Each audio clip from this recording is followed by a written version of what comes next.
Power. What kind of power? Union power. Now, I'm very proud to introduce SEIU's Executive Director of 503 for the state of Oregon, Melissa Unger. Hi everyone, how's it going today? I'm so proud to be here, not only because I stand as the Executive Director of the state's largest union, standing with student workers who are paving a new path for fair rights for all workers, no matter what. I'm proud of that. But I also stand here as a former U of O student worker at the night library. I stand here as someone whose favorite shift was 7 p.m. to 12 a.m. every 4 nights a week to get my 20 hours of student work study in every week to afford to go to college. That's who I am, right? I stand here knowing that the library would not have been open, that the library books would not have been in the right place, that the library would not have functioned if I had not taken those shifts every night, and that the only people who could take those shifts often were students. That's right. So this campus doesn't work without you, right? Yeah. I don't know if they could hear you. This campus does not work without you. Yeah. I also stand here, so I stand here as a union leader. I stand here as a former student worker.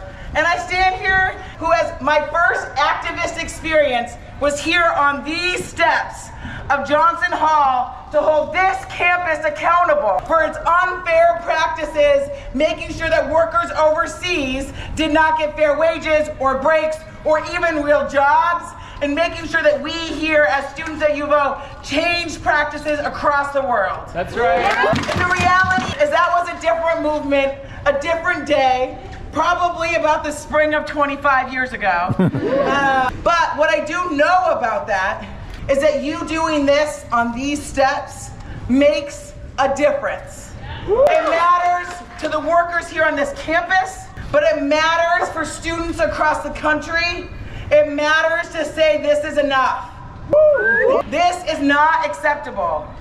And on my way here, I just got to hear the story of what's happening to the residents' assistants. And I just got to hear the fear that that is putting workers in a moment where everyone is often living with fear about what's going to happen.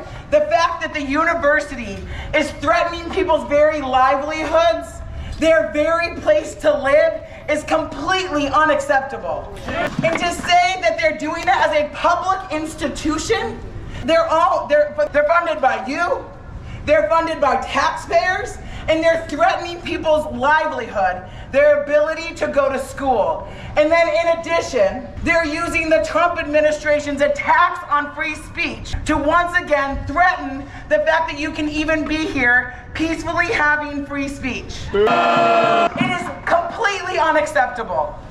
And you know what? I've been at a lot of bargaining tables over my years. I get to go to a lot of bargaining tables.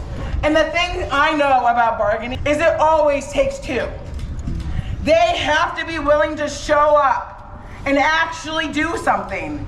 They actually have to be willing to give student workers some power, which is the thing they don't want to do, right? That's the thing. They might give you a $1 wage increase. Sure, they might give you this other small thing, but the thing they do not want is to give you power when something bad happens and file a grievance. To give you power to make sure that you have a say in how your work works. And to give you power into making this campus better and not thinking they know everything. That's what this fight is about.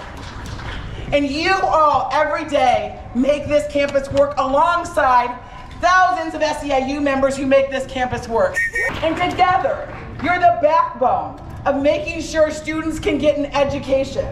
And together, our workers and student workers do the work that is often never seen. But the reality is that they, every time, whether it's you at the bargaining table or whether it's us, they act like they don't have any money to do that. They don't have any resources to prioritize it, and they'll just have to raise tuition if this is what you want. But the reality is they make choices every day about what to spend their money on. And so we need to send them a message that they can't do that without you. They can't do it without giving you a say, giving you power, and making sure you have that voice at the bargaining table. So we need to make sure they hear you. Are they in there, do you think? They're probably working from home, right? So, do we want it? No! Do we need it? No! We need to expect more from our public institutions. And our workers, I see them scattered throughout the crowd. We have to, as union brothers and sisters, stand in solidarity of the reality that we are in this fight for making sure that working people in our country who go to work every day have a voice and have power. And I'm so proud to be a part of one of the first student strikes of student workers taking on this fight, because every worker matters.